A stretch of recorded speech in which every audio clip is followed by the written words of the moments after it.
Shalom, it's your brother Dawada, coming back to another lesson. First and foremost, I want to give all praise, honor, and glory to the Most High Yahweh, by Hashem Yahweh Shai, by Hashem Rakah Kadash. Double honors to the elders and apostles of Great Millstone. Much respect to the brothers laboring in this truth and sincerity worldwide, trying to wake up the elect of the children of Israel. And this lesson is being inspired by the elder from the North Carolina camp. I don't know the brother name per se, but I was listening to his video this morning, and it's called "The Lord is Coming, Are You Not Afraid?" So he was going into different precepts, trying to exhort brothers that haven't gotten all the way right to get right. And he said there's one particular word, Behoove, and it sparked something in me, right? So let's look at this word, Behoove. It's Behoove. It is a duty or responsibility for someone to do something. It is incumbent on you, right?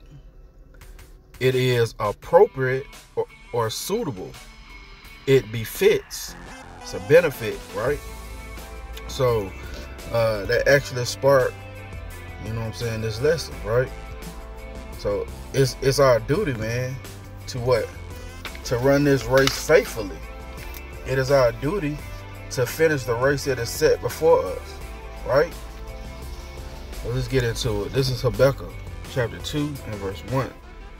I will stand upon my watch and set me upon the tower, and I will watch to see what he will say unto me. And what shall I answer when I am reproved, right? So we set up on our watch right now.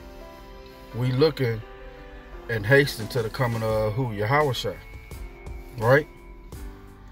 And Yahweh answered me and said, write the vision and make it plain upon tables, that he may run that readeth it, right? So we from the elder apostles on down, giving us this wisdom, knowledge, understanding through the power of Yahweh by Shem Yahweh Shai.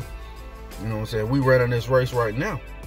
As we dive into our book, and the Holy Spirit give us understanding, and we're able to make it plain to our people, right? Verse 3, for the vision is yet for an appointed time, but at the end it shall speak and not lie. Though it tarry, wait for it, because it shall surely come. It will not tarry, right? So we running this race, and we see the vision, we see the outlook, and it's our duty to what? To give our people warning, because we are the watchmen, right? This is Luke 17, and I'm gonna start at verse 6. And the Lord said, if ye had faith as a grain of mustard seed, ye might say unto this sycamore tree, be thou plucked up by the root, and be thou planted in the sea, and it should obey you. But which of you, having a servant plowing or feeding cattle, will say unto him by and by, when he is come from the field, go sit down to eat? And will not rather say unto him, make ready wherewith I may sup, and gird thyself, and serve me, till I have eaten and drunken, and afterward thou shalt eat and drink, right? So we have to basically finish this race, man. We have to do all the things that's required of us before we can what? Rest. Okay? And you got to have faith to finish the race, because it's our duty, right? Doeth he think that servant, because he did the things that were commanded him, I troll not. So we're doing the things that's commanded us, and we don't deserve any thanks from the Most High Yahweh, right? So likewise, when ye shall have done all those things, which are commanded you, we are unprofitable servants.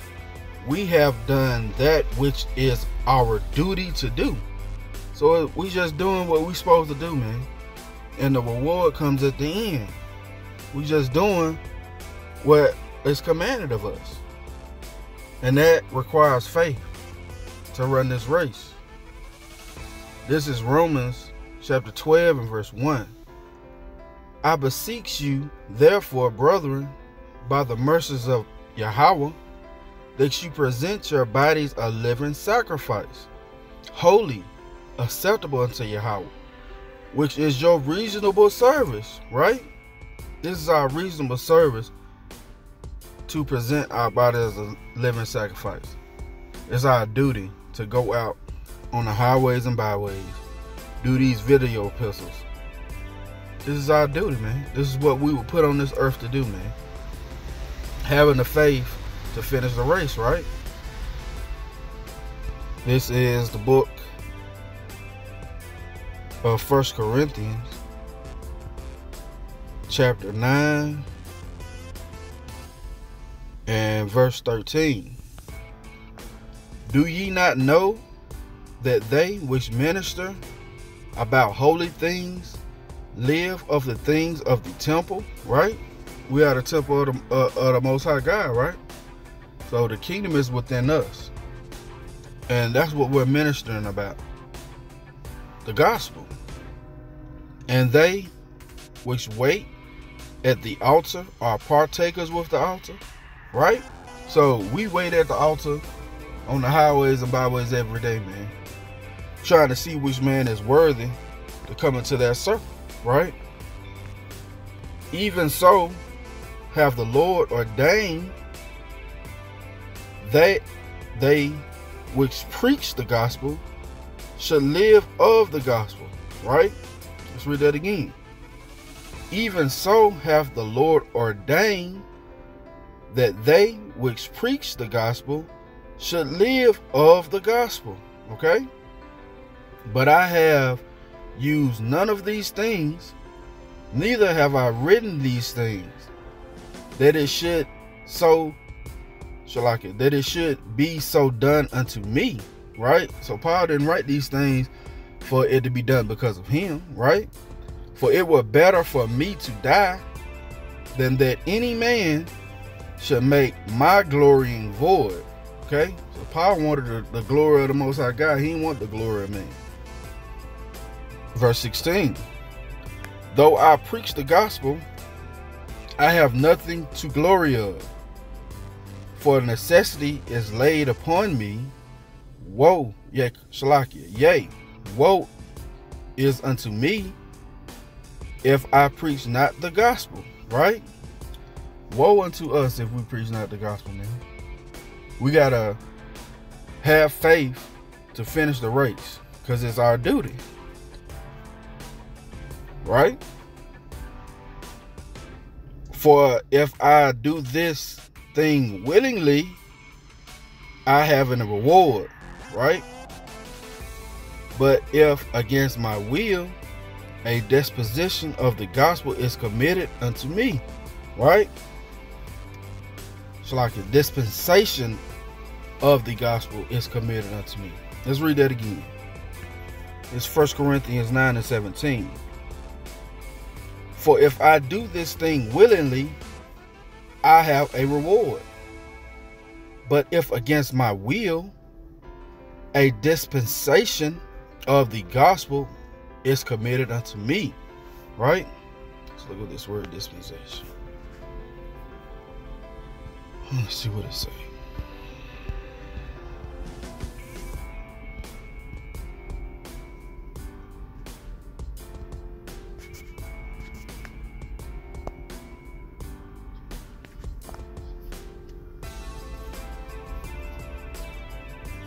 Orkanamia,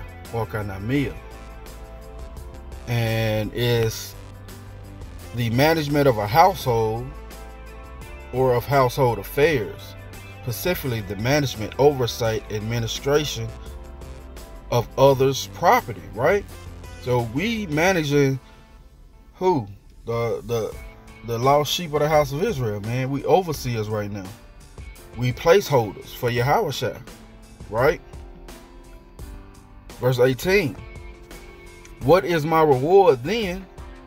Verily that when I preach the gospel, I make the gospel of Hamashiach without charge, that I abuse not my power in the gospel, right?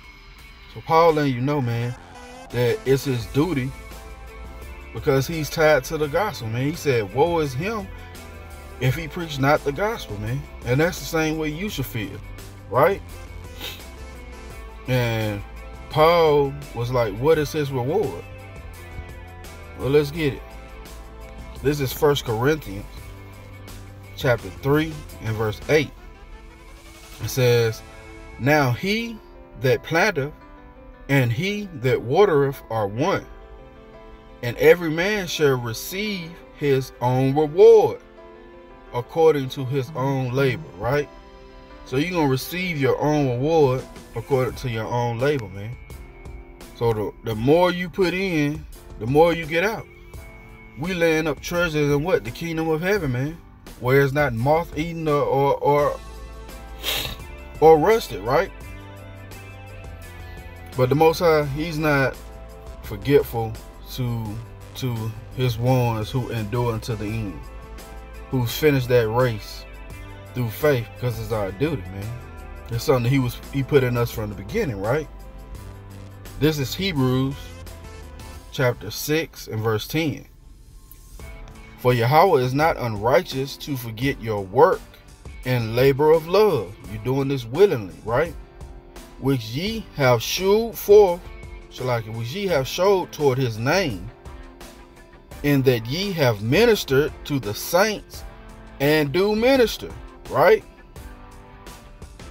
And we desire that every one of you do show the same diligence to the full assurance of the hope unto the end, that ye be not slothful, but followers of them through faith and patience inherit the promises, right? So we have great examples, man, of the apostles and elders been doing this thing for over 30 years, man, diligently trying to make their full assurance, right? Trying to make their calling and election sure. So let's read verse 12 again, because those apostles and elders of GMS, man, they're not slothful, man. They're the example that's set for us to follow, man, right? This is Hebrews 6 and 12. That ye be not slothful, but followers of them who through faith and patience inherit the promises, right? So once again, man, it behooves you, it's your duty to run this race in faith and get the kingdom, Lord willing. That's going to be it for the lesson. Lord willing, it's been edifying. Once again, I want to give all praise, honor, and glory to Yahweh, by Hashem, Yahushua, by Hashem Rakakadash. Double honors to the elders and apostles of Great Millstone.